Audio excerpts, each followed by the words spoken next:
video, I'm going to show you what I have in my own kit and show you each individual piece and talk about why I like them, why they're important to me, why I can't go without them. So I'm going to start with my compressor. I have the Kryolan compressor, which is the Kryolan Airbrush compressor TC501C. I really like this compressor because it means I can run multiple airbrushes off it. And I also have a splitter so that, again, I can attach those multiple airbrush guns. The airbrush gun that I use is the Neo for Iwater.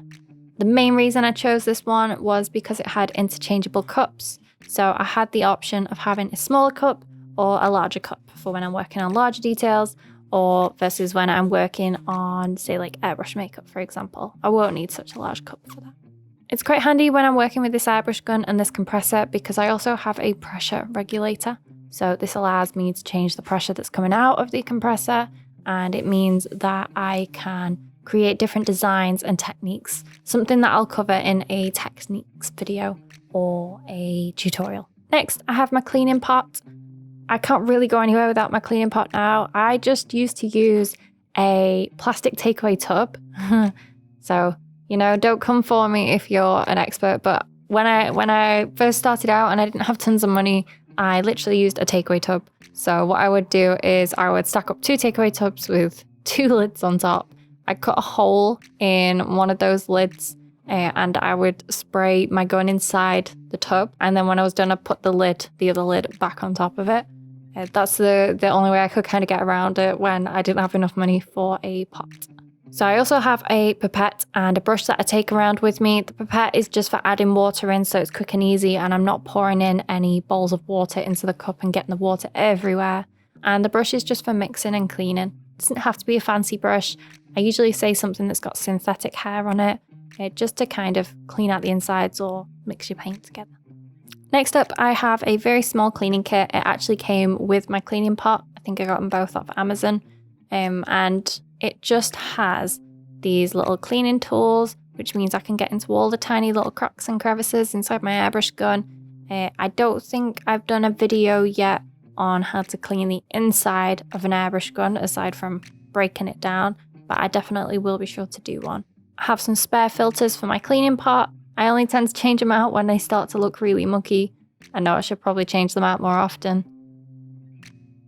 I also carry with me a spare airbrush gun, and that's purely just in case my one I've had breaks down. It has happened to me in the past and it was mortifying. So now I carry a spare airbrush gun with me. It is just a single action one, but like I said, you know, it's better to have a backup. And this one cost me about 40 quid, and it's good for spraying bases as well. Then I have all my stencils. I have so many stencils. Most of these are from when I was a face painter. So a lot of them are very kiddie, have a lot of like unicorn, Iron Man and Batman.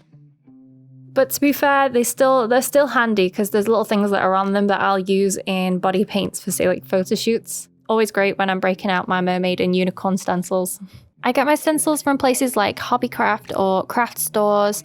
A lot of them are face painting stencils from places like Badass Mini Stencils and Pop Stencils. Sometimes I'll get them custom made, but most of the time I'll just buy the ones I see that I like.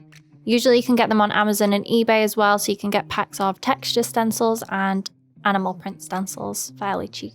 And I also have the Mist Air stencil pack as well, which just helps me create loads of different effects.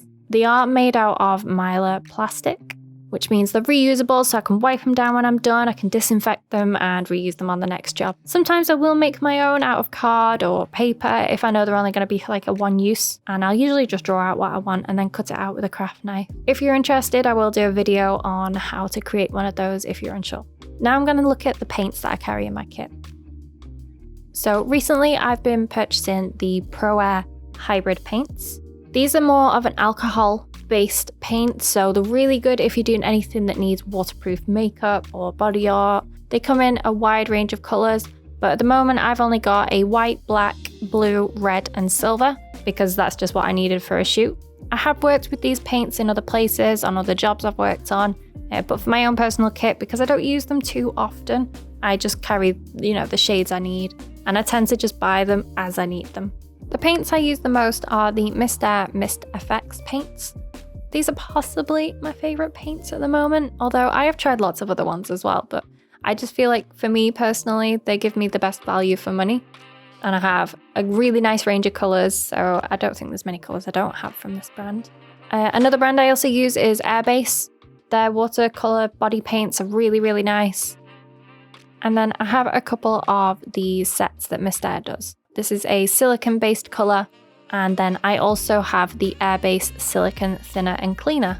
Mist Air do one as well, but Airbrush is just the one that I have in at the time. I don't really have a preference on silicone thinners or cleaners. I tend to just buy the one I've got available. This is the Black Heart Beauty Mixing Liquid. So it was created primarily for pigments. So I like to keep this in my airbrush kit just because it is a really good mixing medium. And then I have my Kryolan Fixing Spray. I absolutely cannot do a job without this now.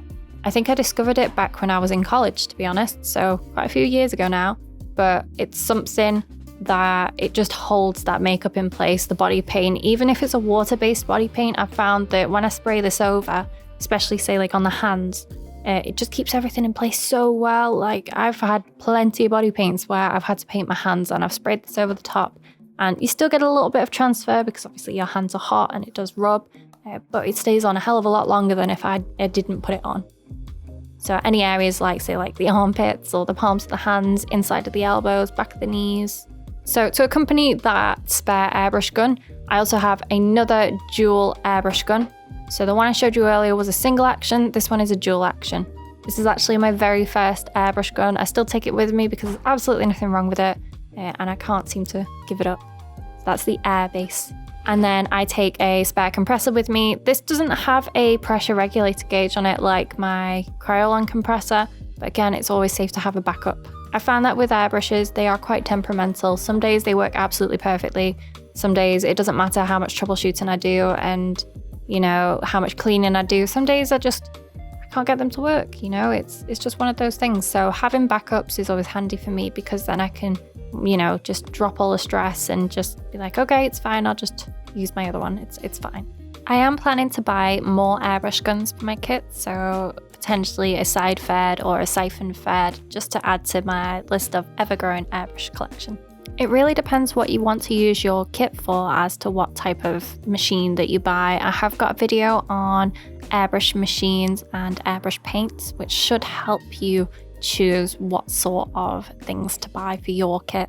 If you are looking to do airbrush makeup in particular, then choosing a dual action airbrush gun and a mini compressor at least would be ideal for you. It'll give you that precision working around facial features.